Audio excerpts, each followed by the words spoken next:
Селям алейкум, хайрлах шамлар, вітаю в ефірі телеканалу АТР. Ви дивитесь інформаційно-аналітичну програму «Бугунь». Для вас працюю я, Гульсум Халілова. Я рада представити гостя Олександр Антонюк, політичний консультант. Пане Олександре, вітаю вас. Селям алейкум. Салам алейкум, слава Україні, бажаю здоров'я. Дякую дуже. Пане Александре, на этой неделе российские нелюди, российские оккупанты в очередной раз атаковали Украину массированным ракетным обстрелом.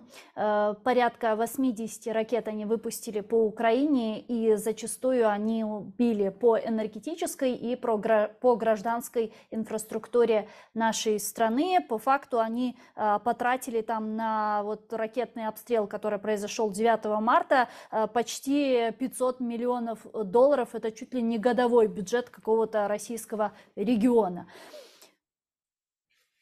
Чего они добиваются этим? Ну что им дает вот то, что они там ударили по какому-то трансформатору и вот несколько часов не было света? Вот какая стратегия? Я думаю, что это в конечном итоге у них стратегия одна – создать все условия для невыносимой жизни гражданским. Ну, то есть это, скажем так, этот эпизод нельзя рассматривать отдельно, его нужно смотреть все-таки в комплексе их войны против Украины. И в этом плане это банальный террористический акт, который, в принципе, ну, скажем так, систематически имеет место быть у нас на территории, если так говорить в общих чертах, потому что у террористов тоже нет какой-то там определенной цели, кроме того, чтобы создать или убить по максимуму своего противника. В этом плане, мне кажется, русские ничем не отличаются от тех же самых там талибов, которые в свое время атаковали торговый центр в Нью-Йорке, да, или создавали те или другие террористические акты. То есть к этому нужно относиться как к террору, и не более того. Но этот террор с целью запугать местное население, если да, то по итогу что они пытаются сделать? Ну, мы видели, что, окей, был смысл там зимой, когда были морозы, когда были холода, бить по энергетической инфраструктуре Украины с целью вызвать какую-то гуманитарную катастрофу в нашей стране. Раз, два, это, я не знаю, каким умом нужно думать, но пытаться там вызвать какое-то недовольство у народа, который выйдет на протестную акцию, там потребует у политического руководства Украины, там, я не знаю, чуть ли не сесть за стол переговоров, что в принципе не укладывается вообще ни в какую логику, тем более в логику украинского народа. Но тогда в их понимании как-то это еще выглядело логичным. А сейчас, когда уже весна, когда уже тепло, на улице вот на днях 14-15 градусов, они бьют по энергетической инфраструктуре, чтобы что? Кому, на что они ориентируются? Может быть, для себя, чтобы показать, вот мы можем, 80 ракет выпустили? Я думаю, сейчас это уже не столь уж важно, какая их цель, когда мы знаем окончательную их цель. Это полная Мгм. оккупация Украины, то есть и уничтожение полностью всего нелояльного населения Украины. Всего. То есть даже и лояльного в том числе. Поэтому в данном случае, если говорить с точки зрения военной, да, то здесь, конечно, они прощупывали нашу систему ПВО, то есть искали как бы слабые места, да, потому что сегодня, скажем так, вот эта атака, которая, скажем, была вот теперь, да, вот, то есть она же была с нескольких вот видов оружия, да, начиная от беспилотников, заканчивая теми же кинжалами и искандерами. Ну, понятно, с кинжалами у нас самая плохая ситуация, потому что это, наверное, единственная тип ракеты единственная, да, ну, и с искандерами, которые мы сбивать состоянием на сегодня не можем. В принципе, вообще это трудно баллистические ракеты вообще трудно сбиваются. В данном случае, я думаю, что это была как бы главная цель пробить вот систему ПВО, то есть и, ну, естественно, то есть мы же не знаем, будет ли, скажем так, в ближайшее время похожие как бы атаки. Но учитывая, что, по крайней мере, уже более месяца, да, никакие, скажем так, особо по Украине таких вот массовых атак уже не было, то, скорее всего, нашим гражданам придется опять же вспомнить, что все-таки у России есть вооружение, пока что еще, и даже те там, скажем, 38 или сколько там оставшихся кинжалов, они все равно как бы есть, и, скорее всего, рано или поздно они их будут как бы использовать. В данном случае, а насчет там запугать, не запугать, мне кажется, сегодня они уже на это не смотрят, да, потому что они прекрасно знают, что народ Украины уже точно не запугать. Если мы год назад первую неделю не сломились, да, то уже через год, особенно когда понимают они уже, что выиграть у Украины они самостоятельно не могут, ихняя армия деморализована, более того, она потерпела разгром, по-другому бы, иначе Путин бы не проводил бы до сих пор бы мобилизацию. И, скорее всего, они бы не подключали к помощи такие страны, как Северная Корея и Иран. И сейчас, как бы мы уже говорим о рисках со стороны Китая. То есть вы думаете, что Китай может открыто поддержать Россию каким-то вооружением? Или же они это будут делать как-то более, скажем так, скрытно? Потому что до этого они больше придерживались такой нейтральной позиции. Недавно они предложили свой план урегулирования войны, который, кстати, согласовали с Москвой, с нами, я так понимаю, никто его не обсуждал. И вот сейчас появляются такие риски. Зачем вообще это Китаю? Ну, смотрите, у нас идет экзистенциальная война. Да, Мгм. то есть Китай, который является страной с тоталитарным режимом, и, естественно, вот это режим, который хочет продемонстрировать всему миру, что он имеет право тоже на существование и развитие.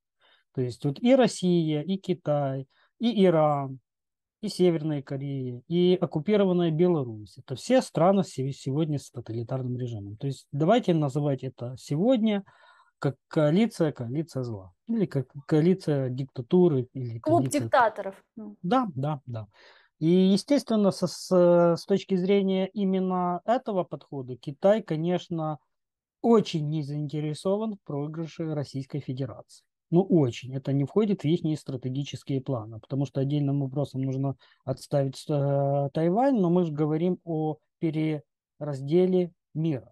В этом Мгм. плане Китай, конечно, желает быть лидером, и более того, у него в стратегических планах все-таки доминирование вообще в мире, как бы их экономика, и поэтому они рассматривают Россию как своего партнера, младшего, там, скажем, или даже это уже, скажем, как своего вассала, это уже тоже значение особо не имеет. Рано или поздно все равно Китай тоже понимает, что Россия уже не в состоянии сама вести такие войны. Я не исключаю, что и Китай присматривается к тому, ну, это не скажем оккупировать, это скорее всего как полностью взять цивилизованным путем Россию именно под протекторат. Назовем это так. В принципе, я думаю, что, что Россия и так у них уже, в принципе, в кармане. Но они и На так самом там деле. восточную часть России, восточные регионы России уже по факту колонизируют, если можно так сказать.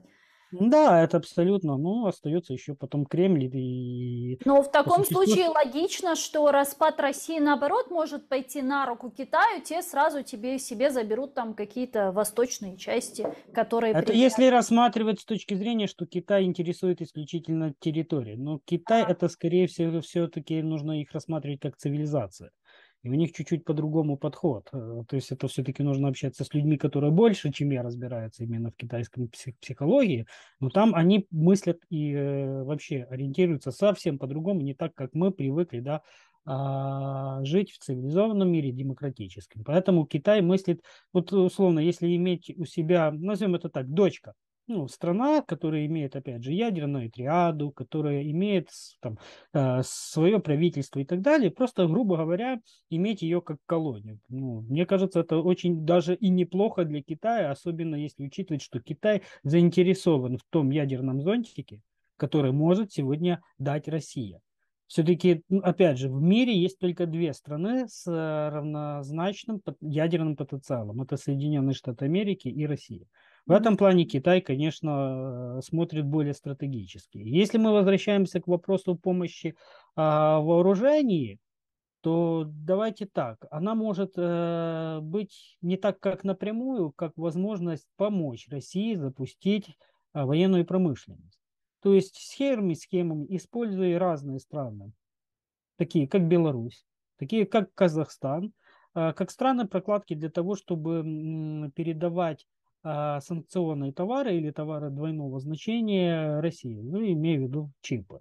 То есть и под видом, условно, даже те же ракетоносители или эти снаряды, которые могут быть производства Китая, могут иметь маркировку, условно, сделаны в Беларуси. Может такой вариант? Может, потому что Китай, в принципе, мы видим, как он проводит сегодня экспансию в экономике и импортозамещение в России, да, то есть автомобили китайские, которые имеют маркировку «Москвич-3».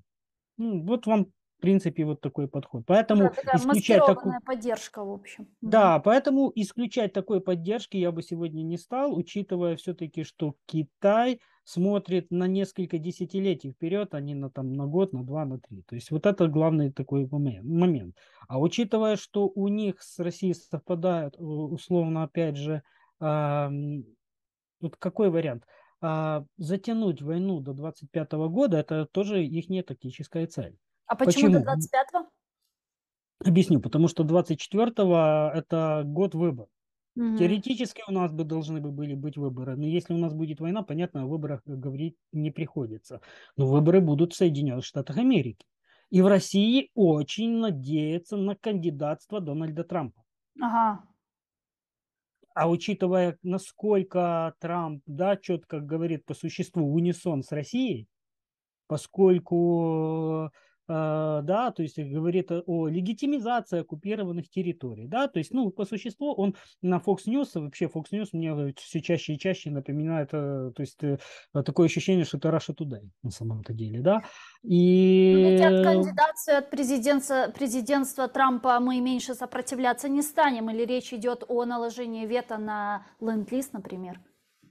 Не, ну смотрите, сам, во-первых, дискурс. То есть мы говорим сейчас о кандидатстве. То есть когда Трамп станет, условно, если, не дай бог, бы он бы стал бы президентом, тут еще нужен вопрос, будет ли он допущен к выборам. Но Мгм. это, опять же, вызов всем странам демократии. Потому что если, не дай бог, начнется ситуация качаться в Соединенных Штатах Америки, мы себе можем только представить, что будет в Германии, что будет во Франции. И потом в Мгм. других странах. То есть, потому что, опять же, диктаторы, то есть вот эти все тоталитарные режимы, они очень хорошо научились бороться с демократией, демократическими инструментами. И это главная вот опасность. В этом плане демократии как раз и уязвим перед диктаторами и диктаторскими режимами. Поэтому, вот, учитывая такой момент подхода, для Тайваня понятно, то есть если моделируем сейчас ситуацию, Трамп стал президентом, да, Не дай то есть бог, он да. готов отдать часть Украины, если не сказать, ну, то есть вещи называем своими именами, это капитуляция Украины означает, что в любом случае Россия пойдет дальше, а это означает нет по существу единства НАТО, то есть оно дискредитировано, деморализовано, и то есть в этом формате мы готовимся к Третьей мировой войне. Опять же, Трамп согласится на условия Китая по Тайваню. И то есть таким образом Китай мягкой силой со своей стороны, как геополитический игрок, начинает набирать обороты. И тут твой вопрос, где после таких реверансов окажется Соединенные Штаты Америки, где окажутся демократические страны, это уже вопрос третий, да, то есть хотя он перейдет потом со временем в первый, потому что учитывая, что Россия после этого, то есть только расправит больше грудь и начнет действительно ставить ультиматум о, а, скажем, возвращении НАТО к границам 97 года, вот тут как раз может начаться самое как бы вот такое интересное. То есть мы тогда уже понимаем, что Россия, имея уже такого союзника, естественно, как Китай, естественно, начнет более агрессивную оккупацию других стран, которые входили в зону влияния Советского Союза. То есть мы говорим о возобновлении не то что Советского Союза, номер два, да, а по существу Российской империи. В этом плане я просто ну, вам пытаюсь как бы объяснить и нашим зрителям, какие планы именно тактические плюс стратегические и в России, и в Китае. То есть это тоже, опять же, это вид войны. Потому что война есть, опять же, горячая фаза военная, да, то есть с вооружением, а есть вот такой подход, как бы я бы его назвал гибридный. Поэтому, То есть отвечая опять выгоднее же, что для нас в первую очередь, чтобы война закончилась до 2024 года, и мы вышли на границы 91-го, потому что там уже в 24-м есть риски определенные. абсолютно верно. И я скажу более того, то есть война на этом не закончится. Я имею в виду, мы провели до оккупации. Потому что, опять же, война будет, скорее всего, продолжаться. И продолжаться она будет как на дипломатическом уровне. И, опять же, это не снимает риски. То, что Россия может повторно пытаться эскалировать конфликт. Опять же, и от ракетных обстрелов никто у нас, естественно, гарантий никаких дать не может. То есть тут как раз вопрос, наш следующий этап провести деоккупацию и подаваться уже на членство НАТО. Потому что, на мое мнение, у нас приоритет должен быть вступ в НАТО, а потом в ЕС. То есть, если мы говорим, что должно быть первым, то, естественно, вот лично я считаю, что вступ в НАТО должен быть первый шаг. Либо, опять же, то есть это мы говорим о планах России и Китая, то есть наших противников. А как оно будет на самом деле? Ну, на самом деле оно будет кардинально отличаться. Однозначно, оно уже начнет отличаться через месяц, через два, это на линии фронта. И, естественно, оно начнет отличаться с каждым днем, когда мы начнем деоккупировать наши территории. Но вы абсолютно правы. Нам нужно до, скажем так, до начала вот этих избирательных сезонов, да, то есть деоккупировать по максимуму наши территории. Желательно действительно до 91 года, включая по акватории моря. Как Азовского, так и Черного. Вы сказали через 1-2 месяца, то есть можем ли мы предположить, что через пару месяцев, когда придет достаточное количество вооружения, мы можем переходить в наступательные действия? Да, об этом и имел в виду. Я именно это имел в виду. Я просто думаю, что детализировать мы сейчас планы наши не будем, потому что, в Мгм. принципе, это все-таки компетенция Генштаба, и я все-таки тоже придерживаюсь, поскольку уже непосредственно тоже имею к вооруженным силам Украины отношение, то главная задача в любом случае в войне – это неожиданность. Мгм.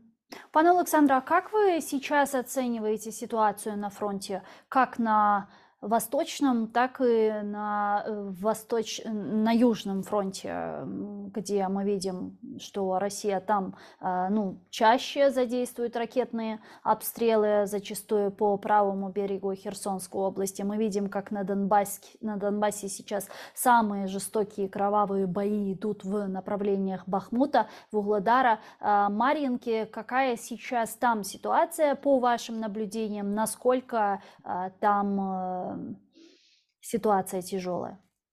Она тяжелая, стабильно тяжелая. Мгм. Да, то есть, опять же, без сюрпризов. То есть сюрпризов как таковых нет. Но опять же, смотрите, когда находишься там, в зоне боевых действий, это оценки по одному. Они более, скажем так, ощутимы с точки зрения как человека, да, потому что, ну, по существу есть всегда быть риски либо раненым, либо убитым и так далее. То есть, а там постоянно 24/7 идут обстрелы. С точки зрения, когда уже возвращаешься либо в Киев, либо чуть-чуть дальше, начинаешь рассматривать всю ситуацию чуть свыше, то как бы мы понимаем в одном случае. То есть то, что сейчас под Бахмутом, в любом случае это идет перемалывание вот этих вражеских сил. Потому что если бы, опять же, моделируем, они бы сегодня бы заняли Бахмут, да, то, естественно, они бы уже начинали бы продвигаться дальше. Естественно, с точки зрения, опять же, военных, да, расстояние между Бахмутом и, скажем так, Славянском, это большое расстояние.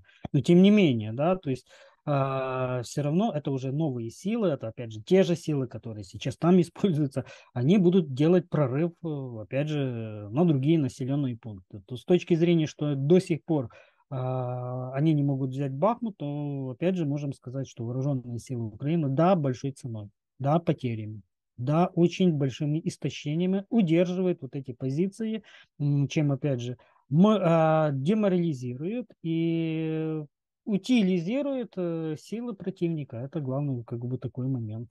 А дальше, опять же, будет все зависеть от качества оружия. То есть, потому что опять же, воевать есть желающие. То есть, но опять же, нужно больше оружия. То есть, ну, опять же, война это такая вещь, где его будет всегда не хватать, сколько бы нам его ни дали. Но тем не менее, учитывая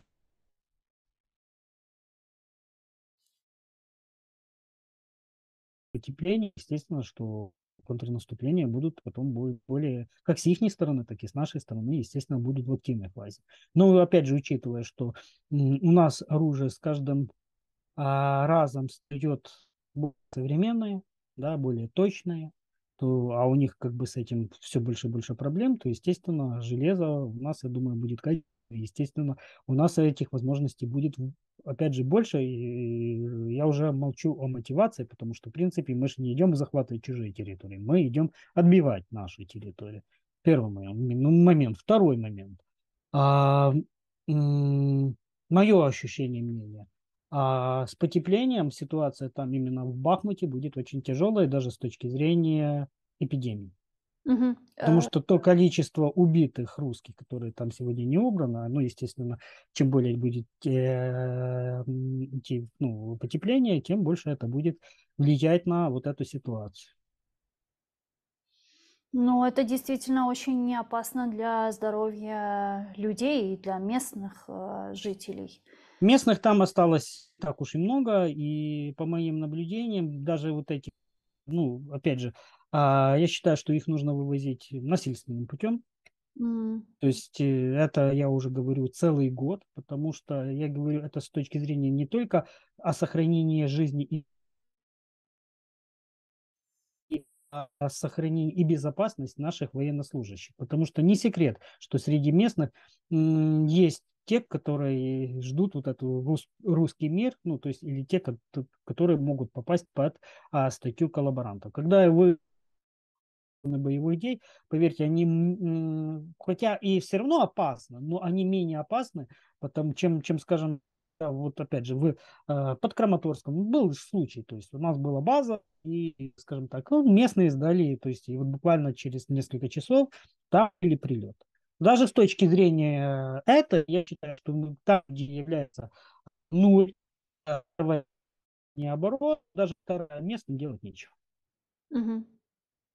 Но учитывая, что и Россия с временно оккупированных территорий вывозит наших людей на свою территорию, и в том числе вывозит детей украинских на свою территорию. Это уже больше 10 тысяч украинских детей Россия просто украла, своровала, перевезла на свою территорию, и непонятно вообще, где они находятся, что они делают. Но вот недавно стало известно, что в Крыму, там под Евпаторией, порядка 2000 украинских детей, вывезенных из временно оккупированной Херсонской области, они разместили в каком-то лагере, туда приезжали к ним оккупационные представители оккупационной крымской администрации. А что делать вот с людьми, которых Россия вывезла на своей территории, с детьми, которых она практически украла? Ну, опять же, тут это уже тяжелая гуманитарная работа. То есть, во-первых, в эту работу непосредственно занимается Главное управление разведки, то есть в поисках этих людей. Но опять же, у нас господин Дубинец тоже непосредственно, подключая разные международные институции, занимается поисках этих граждан, там, где есть возможность их, грубо говоря, вывести за границу, такие тоже у нас программы существуют. Но это, к сожалению, должны отметить, это будет программа даже после войны растянута на несколько лет, если и кого-то, к сожалению, мы тоже потеряли навсегда. Вот. Ну, опять же, я сегодня говорю, знаете, не просто то, что я хочу говорить, а то, что Мгм. является, ну, даже исходя из опыта Второй мировой войны. Мгм. Если мы так говорим, да, особенно это касается детей. Но это не означает, что со стороны Украины мы должны сложить руки. Нет, это программы, они будут работать, и опять же, под это будут работать как международные институции, да, как международные программы, так и... Пане Олександре, чуєте? Да, да, да. Да, видимо, прерывается просто связь, и я моментами вас плохо слышу. Вот мы упомянули с вами Крым. Давайте обсудим немного оккупированный полуостров, учитывая, что российские оккупанты там готовятся его оборонять.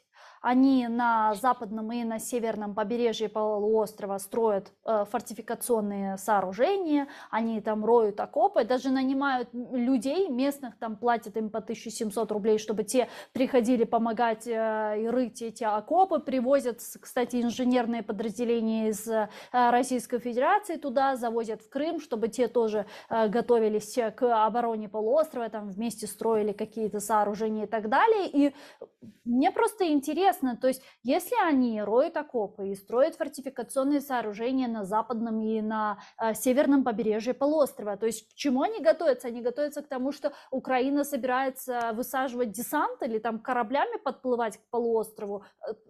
Как вы понимаете вот эти действия российских оккупантов? Не, ну в любом случае они как военные, они разрабатывают разные и самые худшие для себя сценарии. В этом плане у меня нет никаких замечаний. Естественно, ну, скажем, больше того, сам факт, что они уже начинают готовить, это тоже психологическое, это ИПСО, которое они работают, опять же, против себя. То есть сигнал для тех, кто является сегодня коллаборантом, что время покидать полуостров, да, и езжать на большую родину, как они хотели, в Россию. Потому что еще год назад об этом речь не шла. А если учитывать, что теперь Подмосковье или в Москве, да, на чем там, на помещении Генштаба ставят ПЗРК, ну, это уже о чем-то говорит. То есть они готовятся, да, они готовятся, скорее всего, отражать те или иные атаки. Как это будет отбиваться, скажем так, или возвращаться Крым, ну, именно технические нюансы военной операции, я думаю, для них будет очень много неприятных сюрпризов в этом плане. И окопы на пляжах вряд ли им облегчат их судьбу. Ну, это так. Ну, Мгм. а в любом случае, если нужно показать перед руководством, что они что-то делают, что они вот, ну, опять же, да, вот Шойгу каждое утро, наверное, теребит, опять же, Герасима. Что у вас там делается? Вот роем окопы. Ну, вот чисто совковый такой подход. Потому что, ну, я думаю, что Крым возвращаться будет чуть-чуть по-другому, чем они себе представляют. А как вы думаете, политическое, военно-политическое руководство Украины уже определилось с тактикой возвращения полуострова, с стратегией возвращения полуострова? Потому что до этого, до широкомасштабного вторжения, стратегия предусматривала политико-дипломатический путь. Сейчас, я так понимаю, она уже изменилась? До широкомасштабного вторжения восьмилетней войны у нас не было стратегии. У нас была иллюзия, что мы создаем стратегию. Вы помните, да? Ну, у нас был М, документ, который был принят в 2020-2021 году, если не Ну, ошибаюсь. это такое, это декларация, знаете, это ни о чем. Ну, давайте вспомним наши предыдущие эфиры. Вы помните, я свой план предлагал, в том числе и с ОРДЛО, то есть понимая всю утопичность ситуации и понимая, что мир не готов был предлагать военный путь решения. А как показывает сегодняшняя практика, даже вот такие большие потери не останавливают террористический режим России и в целом настроение народа в том, что захватывать чужие территории. То есть Россия открыла свое лицо. Если раньше мы боролись с пропагандой, с слепотой мира, причем все же прекрасно знали, что Россия агрессор. Но делали вид, что не все так однозначно. То есть, вот опять же, мы боролись всемирным фарисейством. Ну, вещи нужно называть своими именами, да? То есть в таком плане. И поэтому возвращение Крыма мирным путем, или, как вы говорите, политико-дипломатическим, это, честно говоря, бы могло бы растянуться на несколько десятилетий. И, ну, опять же, это бы все равно закончилось большим переделом мира, то есть через войну. Скорее всего, к этому нужно было готовиться. Сегодня, опять же, идет война. Все, то есть нам какой смысл возвращаться к вопросу, к дипломатическому разрешению, потому что, опять же, Россия, ну, опять же, которая несет вот уже каждый день свои потери, с этими потерями не считается, то есть она не планирует останавливаться, да, у нее большие геополитические планы. О чем говорить? Почему, когда я говорю, что после того, как мы дооккупируем наши территории, война не закончится? Потому что на повестке дня должна быть э, должен быть следующий шаг. Россия должна внести изменения в свою конституцию об исключении со своего состава незаконных аннексированных территорий. Вот вы понимаете, да, о чем я говорю? Это не Мгм. только о Донецкой, Луганской, это в том числе о Крыме. Вот поэтому, на мое убеждение, вот, хотя, например, Кирилл Буданов считает, что это будет военно-политический путь, Ну, скорее всего, это будет именно то, о чем я говорю. Сначала военный путь, мы дооккупируем территорию, а потом уже будем включать политику. Это Когда как? будет То есть, это, ага. это когда просто-напросто условия, да, чтобы мы подписали какой-нибудь там мирный договор или перемирие, да, вы должны сделать шаг первый. Исключить территорию Украины с Конституцией Российской Федерации. Мгм. Ну, скорее всего, исключат, не исключат, будем видеть, да, потому что то, что я наблюдаю в России, некие процессы противостояния между башнями Кремля таки происходят. Я скажу больше. ФСБ готовит на случай чего план Б. У них он есть на самом-то деле, да. Они тоже рассматривают вариант. Ну, вот сейчас это звучит фантастически, но когда начнется в России большие качели в виде смуты, она, скорее всего, начнется с каждым днем, когда мы будем, чем больше мы будем оккупировать наши территории. Транзит власти у них все-таки как сценарий разрабатывается, и, насколько я вижу, они уже начинают нескольких людей, персонажей уже на низком старте, как это называется, прокачивать. Я имею в виду появление в медийном и публичном пространстве такого персонажа, такого тяжеловеса Александра Рудской. Так, Я это думаю, кто? это первый и последний вице-президент Российской Федерации еще в 90-х годах за период каденции Бориса Ельцина.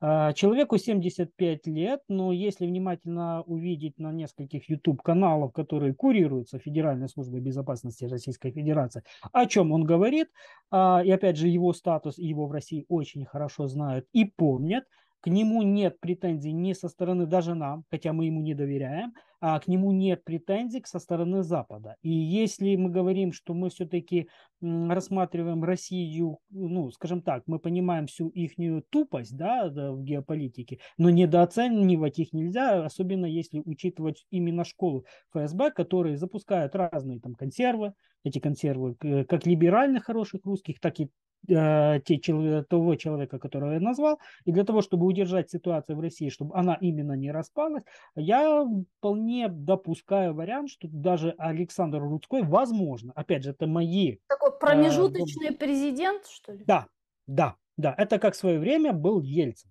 Да. перед Путиным. Вот. Ну, вы же понимаем, что, опять же, КГБ, которое потом переформатировалось в ФСБ, они же Советский Союз начинали реанимировать еще с момента до его распада. И самый лучший способ, когда вы не можете предотвратить там какой-то распад, опять же, что нужно сделать? Внедриться в структуры власти. Мы же понимаем с вами, что ФСБ, оно присутствует на всех уровнях власти. И таким образом, ну, то есть мы сейчас, думаю, не будем делать экскурсию, да, экскурс, как Путин попал во власть. Но согласитесь, все равно, даже с точки зрения вообще политической карьеры, человек, который носил чемоданчики, сумке, да, не менее шовинисту Собчаку, потом стает президентом. Это была неплохая спецоперация, достаточно удачная. Начиная, опять же, а как они ее раскручивали? Первой Чеченской войны. Мгм.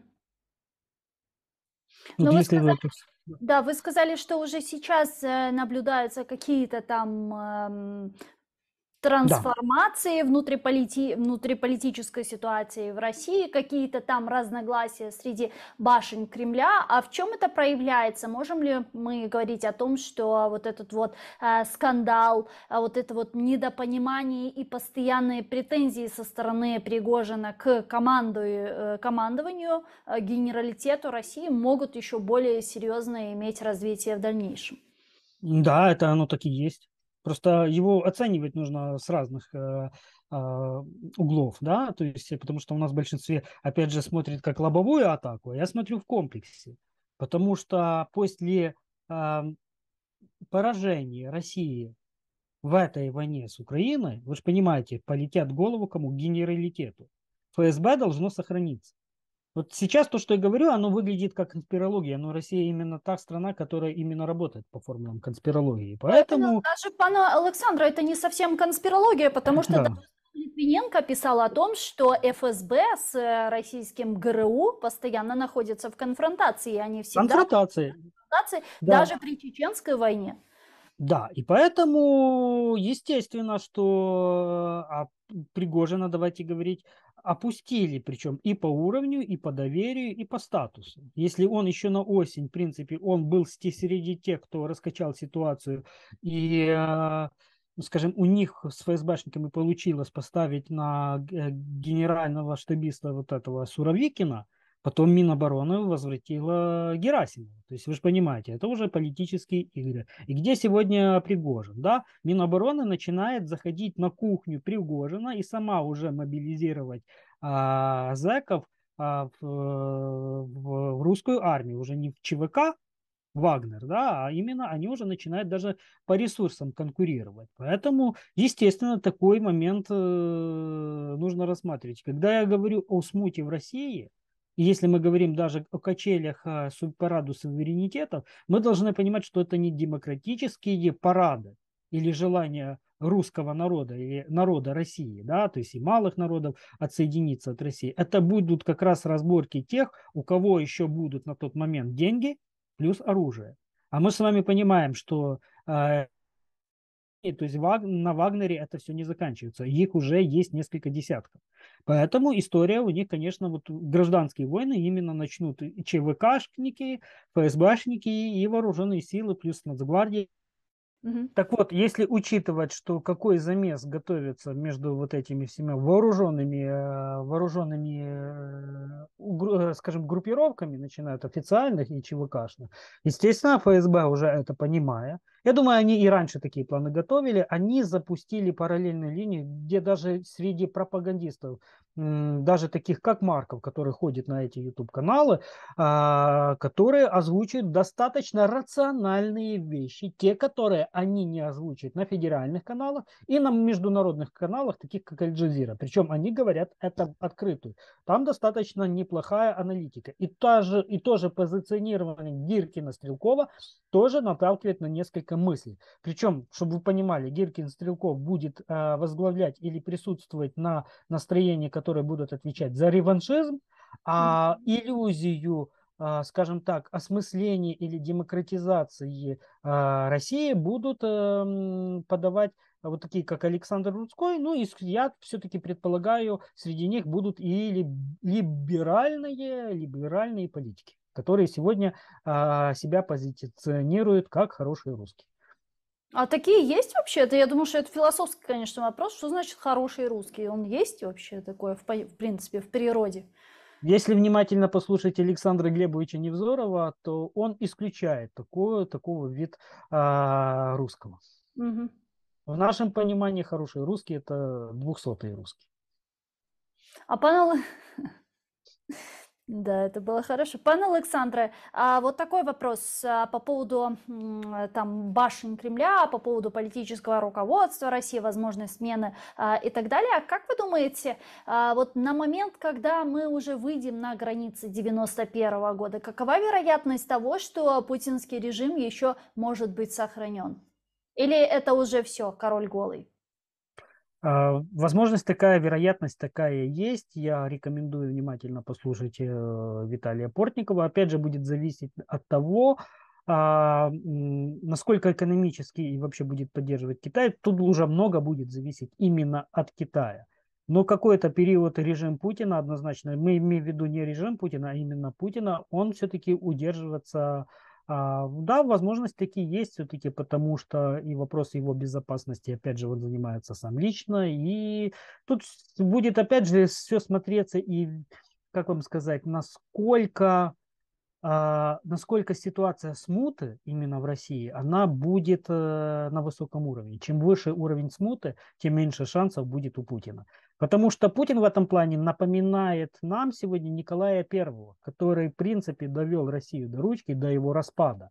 Именно после Первой мировой войны. Да? И как появился Советский Союз? Как прошла вот эта революция? Что такое Советский Союз? Это сохранение, перерождение Российской империи, но только по другим брендам и флагам. Но Вот я это тоже нужно самое понимать. хотела сказать. Ну, условно говоря, если мы говорим о том, что от Путина вдруг не станет, все, его там ликвидируют, как Николая, да, или просто он умрет, что-то с ним произойдет, сам застрелится, непонятно, в общем, в бункер просто. Ну вот не стало Путина, окей. А не придет ли на замену Путину еще более жесткий режим? Вот некоторые говорят, что если придет после Путина условный Патрушев, то там будет ситуация намного сложнее, вплоть до возможного применения ядерного оружия. Нет, смотрите, и Патрушев, и Путин — это птенцы одного инкубатора, ФСБ. Ну, опять же, Путин, он же уже не... Понимаете, наша ошибка в том, что и ошибка наших партнеров, вообще западных политиков, в том, что они все вешают на одного человека. Путин — это вершина айсберга. Для того, чтобы это понимать, нужно хорошо изучать, опять же, историю России. Очень хорошо, начиная от периода хотя бы Петра Первого. Я уже молчу о екатерининских временах и так далее. Но опять же, когда мы вспоминаем того же Николая, да, то есть, опять же, и возвращение, как создавался Советский Союз, ну, и когда мы это все маркируем, что это русская империя, российская, да, империя, то тогда должны все понимать, что от человека мало что зависит. Да, Россия всегда была популярна, у нее есть хорошая традиция, дворцовые перевороты.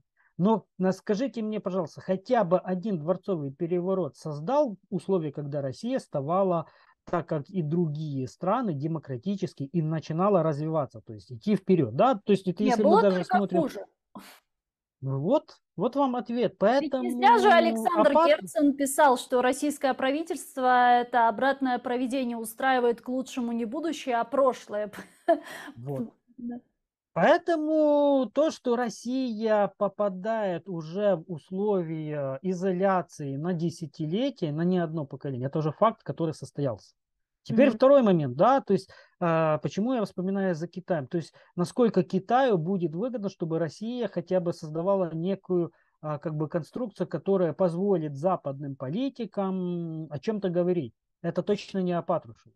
Почему я говорю? Вот если условно, почему мое мнение, вот я очень пристально смотрю за Рудским. Потому что есть два фактора, которые для меня важны. Да, ну опять же, я, возможно, ошибаюсь. Но я просто к вашему вниманию их озвучу. Первый момент — это его статус.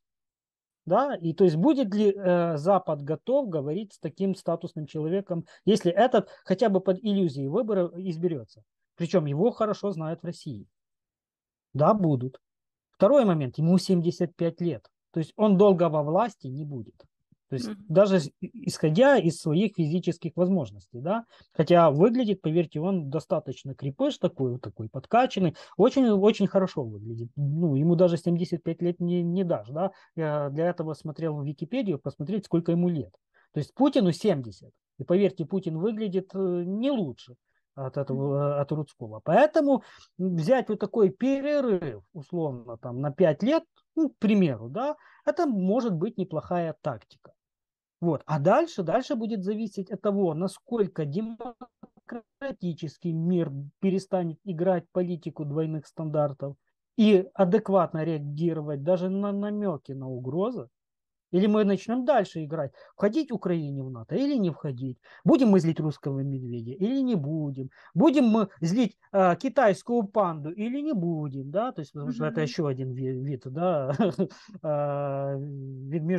Медвежонков, да, в таком Ну вот плане. я думаю, Поэтому что очень много факторов. многие у нас сейчас спросят, а что вы обсуждаете вообще то, что там в России произойдет? Ну, нам главное вернуться там к границам 91-го года, а они уже как хотят, так и пусть существуют. Но Нет, это это неправильно, ошибка. я тоже Это считаю, что это ошибка. ошибка, я считаю, что неправильно, потому что от географии мы никуда не денемся, и угрозы, География раз, история два, потому что да. на заре нашей независимости, когда у нас отбирали вещи, опять же называем своими именами, ядерное оружие, да, тоже считали, что, ну как же, это же братские народы, да, сначала нам навязывали вот этот смысл, да, Мгм. а второй момент, да, то есть нас не взяли в НАТО, из нас делали буферную зону. Вообще в идеале, это когда мы вступим в НАТО, когда Россия распадется на несколько десятков республик, когда Московия, то, что будет правонаследником Российской империи, будет избавлена от дешевых ресурсов, от нефти и газа. Это очень главный момент. Когда русское общество, даже с этими молодыми республиками, несколько, хотя бы 2 поколения будет под санациями, то есть без права избирать. А все-таки страны внешние должны будут контролировать, как живут эти общества, потому что это общество, которым сегодня, начиная от 18, заканчивая там уже пенсионным возрастом, это испорченное общество, вы же понимаете, да, которые росли на пропаганде, которые этой пропаганды отравлены. То есть там Потерянные очень малый поколения. процент, да, малый процент адекватных людей. И это такой момент. А эти люди завтра пойдут на выборы. Вы же понимаете, что после 5 лет, условно, настроения реваншизма будут доминировать. Гитлер именно пришел на настроениях реваншизма после Первой мировой войны.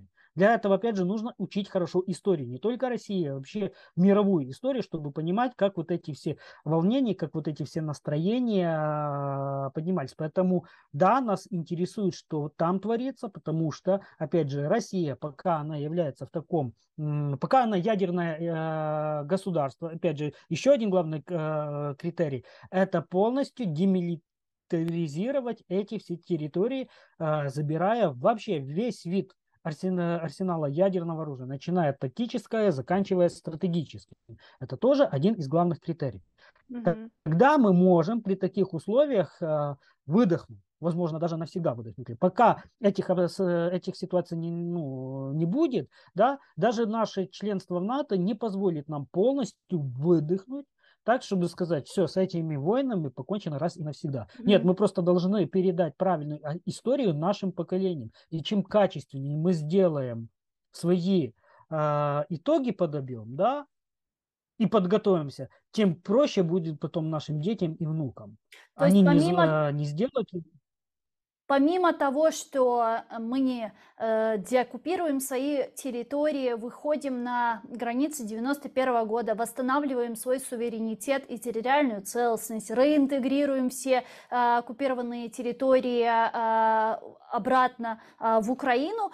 Помимо этого всего, демократизация и так далее, интеграция в НАТО, интеграция в Европейский Союз, нам еще и нужно будет заниматься созданием международного трибунала, привлечение к ответственности военных преступников. Нам нужно заниматься демилитаризацией России, денуклеаризацией России, Да, да, да. полного обезвреживания России, которая больше никому не может представлять никакую угрозу.